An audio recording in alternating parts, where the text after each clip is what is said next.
Discipline करना है लेकिन गुस्से से नहीं। लव एंड लॉ का बैलेंस, लव एंड लॉ का बैलेंस, लवफुली डिसिप्लिन करना है। उनको उनके बेनिफिट के लिए क्या है वो समझाकर फिर डिसिप्लिन करना है। तो डिसिप्लिन विद लव। हाथ तो अपने बच्चे पर कभी भी नहीं उठाना, कभी भी नहीं। गलती हो गई, डिसिप्लिन करने की विधि है, लेकिन हाथ उठाकर नहीं। बच्चे के स्वमान को अफेक्ट हम नहीं करेंगे। फिर जैसे जैसे बच्चे उस एज में आते हैं जब वो अपनी चॉइसेस लेते हैं, वो अपने निर्णय लेते हैं, वो अपना सही और गलत खुद डिसाइड करने लगते हैं, स्पेशली जब टीनेजर्स उस एज में आते हैं, तो हमें बड़ा ध्यान रखना है।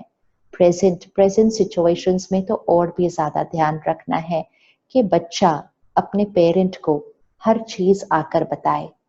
ये जो रिलेशनशिप है इसमें इतनी ऑनेस्टी, इतनी ट्रांसपेरेंसी होनी चाहिए, तब आप उस आत्मा की हमेशा पालना कर पाएंगे। जब बच्चा छोटा होता है तब वो आकर आपको हर बात बताता है, क्योंकि आप उसको एक्सेप्ट करते हैं। बच्चे को क्रिटिसिज्म और कंपैरिजन नहीं, एक्सेप्टेंस चाहिए। एक्चुअली तो हर आत्मा को एक्सेप्टेंस चाहिए। आज शरीर कितनी भी आयु का हो जाए, हमें हमेशा लोगों से एक्सेप्टेंस चाहिए होती है। इसी तरह बच्चे को एक्सेप्टेंस चाहिए। तो बच्चा जब छोटा होता है, स्कूल जाता है, घर आके अपनी हर बात बताता है, तो हम उस बच्चे को एक्सेप्ट करते हैं। लेकिन जब बच्चा थोड़ा बड़ा हो जाता है तो वो कभी कभी कुछ ऐसी चीजें करता है जो हमें सही नहीं लगती है। लेट्स से फॉर एग्जाम्पल, वो बच्चा बंक करके पिकनिक चला गया, स्कूल बंक करके मूवी चला गया, क्योंकि उसके सारे फ्रेंड्स जा रहे थे। उस दिन भी उसने आकर आपको सारी बात बताई होगी, हर बात बताई होगी, क्योंकि उसके अंदर तो संस्कार था ना, घर आकर अपने मम्मी पापा को हर बात बताने का। लेकिन उस दिन उसने जो किया वो आपकी पेरेंटिंग के साथ मैच नहीं करता था बिल्कुल। और उस दिन पहली बार आपने उसको रिजेक्ट किया। आपने कहा आप गलत हो, आपने ऐसा किया कैसे? क्या हम इसलिए आपको स्कूल भेजते हैं? क्या हमने यही आपको सिखाया है? क्या बहुत कुछ उस बच्चे को सुना दिया उस दिन, पहले दिन। उस बच्चे को ये नहीं पता था कि उसको ये आपको नहीं बताना था। उसने तो रोज की तरह अपनी हर बात आकर आपको बता दी थी, लेकिन उस दिन उसको रिजेक्शन मिला। उस दिन जब उसको पेरेंट्स से रिजेक्शन मिलता है, उस दिन उसको फ्रेंड्स से एक्सेप्टेंस मिलता है। ये बहुत रिस्की है। हम कहते हैं ना, क्यों हमारे बच्चे पीयर प्रेशर में चले जाते हैं, क्यों वो अपने दोस्तों का ज्यादा सुनते हैं। हर एक को एक्सेप्टेंस चाहिए। अगर हर एक को पेरेंट्स से एक्सेप्टेंस मिल जाए, फैमिली से एक्सेप्टेंस मिल जाए, तो उसको दोस्तों के एक्सेप्टेंस की जरूरत नहीं होगी। इसलिए पेरेंटल एक्सेप्टेंस बच्चे को इतना स्ट्रांग बनाता है कि बच्चा सही के लिए हमेशा खड़ा होता है, इवन अगर वो बच्चा अकेला है। alone, a child will stand for the right even if the child is alone, if the child gets parental acceptance। तो जिस दिन उस बच्चे ने पहली बार कुछ ऐसा किया जो उसके लिए सही नहीं था, चाहे पहली बार उसने स्कूल बंक किया, चाहे पहली बार उसने एग्जाम मिस किया, चाहे पहली बार उसने कोई गलत चीज खा ली, चाहे पहली बार उसने कोई नशे की चीज ले ली, ये सब चीजें पहली बार होती हैं। पहली बार वो पालना कैसे देनी है, नरिशमेंट कैसे देना है, उसने जो किया वो उसके लिए गलत है। लेकिन वो गलत नहीं है, उसने जो किया वो गलत है। हमने तो उसको ही उस दिन कह दिया आप गलत हो, you are wrong, you are bad, how could you do this, bad boy bad girl, good boy good girl, don't do this. हम ऐसा बच्चे को सिखाते हैं। तो फिर उस दिन वो बच्चे को पहली बार रिजेक्शन मिलता है, दूसरी बार फिर रिजेक्शन मिलता है, तीसरी बार वो बच्चा बताना बंद कर देता है। हमें लगता है उसने करना बंद कर दिया, करना बंद नहीं किया, बताना बंद कर दिया। And that is where the generation gap begins. एक गैप आ गया। हम कहते हम आपको समझ नहीं पा रहे, वो कहते हम भी आपको समझ नहीं पा रहे। हमने कहा जेनरेशन गैप। समझना अर्थात क्या? समझना अर्थात सिर्फ ये कि वो एक आत्मा है। हमें लगता है मेरा बच्चा है तो मैं जो कहूं वो सही है उसके लिए, मैं जो डिसीजन लूं वो सही है उसके लिए। वो एज तो खत्म हो गई। वो आत्मा है, उसकी अपनी सोच, अपने निर्णय, अपने संस्कार हैं और वो अपना भाग्य लेकर आया है। हम उसको सही राय हमेशा दे सकते हैं, लेकिन उसको कभी भी गलत और बुरा नहीं कहना।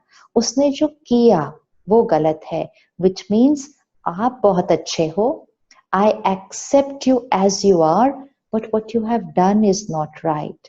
इससे आप अपने कम्युनिकेशन के चैनल को हमेशा ओपन रखेंगे, ऑनेस्टी रखेंगे, एंड मोस्ट इम्पोर्टेंट आप बच्चे को एक्सेप्ट करेंगे तो बच्चा पीयर प्रेशर के एक्सेप्टेंस पर डिपेंडेंट नहीं होगा। जीवन की इस पूरी यात्रा में जरूरी नहीं है कि बच्चा आपका कहना हमेशा माने।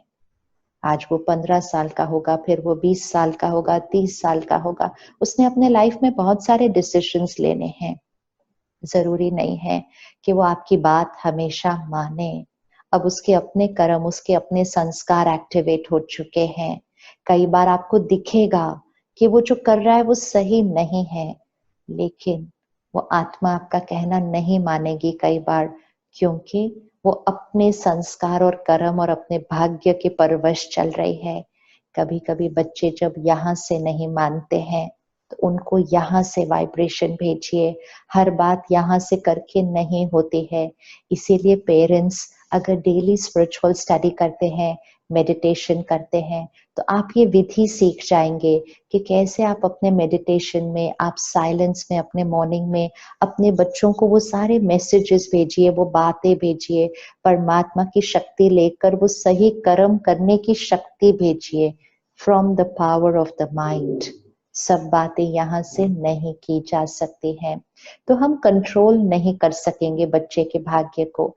आपके बहुत बहुत मनाने पर भी अगर बच्चा कोई ऐसा डिसीजन लेता है जो आपको लगता है कि सही नहीं है, लेकिन एक बार उसने वो डिसीजन ले लिया और वो कर्म में आ गया, आपको अपने मन की स्थिति को बदलनी होगी। अब आप ये नहीं सोच क्रिएट कर सकते मुझे पता है ये गलत डिसीजन है, मुझे पता है ये पछताएगा, मुझे पता है इसका नुकसान होने वाला है, मुझे पता है ये रिश्ता इसके लिए गलत है।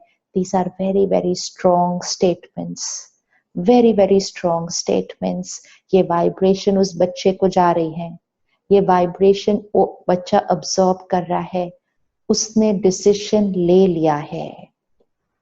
आप गलत है वो डिसीजन लेने से पहले तक कह सकते हैं। एक बार उस बच्चे ने वो डिसीजन ले लिया है, उसके बाद आपको अपना संकल्प एक क्षण में परिवर्तन करना है, और अब डर से, चिंता से बदलकर आपको अपने संकल्प को दुआ बना देना है, ब्लेसिंग, कि आपने ये निर्णय ले लिया है, परमात्मा की शक्ति आपके साथ है, हम सबकी दुआएं आपके साथ हैं, सफलता आपके लिए निश्चित है। ये ब्लेसिंग बच्चे को दे दीजिए, सिर्फ शब्दों में नहीं, संकल्पों में ये ब्लेसिंग बच्चे को दीजिए। इवन अगर वो बच्चे का कोई कार्मिक अकाउंट आया है जो थोड़ा मुश्किल है, उसने कोई ऐसा रिश्ता चुना है जो थोड़ा मुश्किल है, उसने कोई ऐसा करियर चुना है जो थोड़ा मुश्किल है, वो अपने भाग्य में वो लेकर आया था, लेकिन वो उसका पास्ट का भाग्य है जो वो लेकर आया है। लेकिन प्रेजेंट में अगर आप अब उसको ब्लेसिंग्स देंगे, ब्लेसिंग्स मतलब उसके लिए हर थॉट प्योर और पावरफुल क्रिएट करेंगे, उसके संस्कारों को स्ट्रॉन्ग बनाएंगे, तो वो अपने प्रेजेंट में उस कार्मिक अकाउंट को बहुत ब्यूटिफुली, बहुत रिस्पेक्टफुली और डिग्निफाइड मैनर में उस कार्मिक अकाउंट को वो बहुत ब्यूटिफुली क्रॉस करेगा। पेरेंट को हमेशा ये याद रखना होगा, आप अपने बच्चे के लिए जीवन परफेक्ट नहीं बना सकते हैं। एक भाग्य है जो वो बच्चा लेकर आया है, आपके गर्भ में प्रवेश होने से पहले ही वो बच्चा वो भाग्य लेकर आया है अपने पूर्व कर्मों से। आप उसके जीवन को परफेक्ट नहीं बना सकते हैं, लेकिन आप उसको उस जीवन में परफेक्टली चलना सिखा सकते हैं। जीवन की हर सीन में परफेक्ट रिस्पॉन्ड करना सिखा सकते हैं। हर परिस्थिति में परफेक्ट कर्म करना सिखा सकते हैं।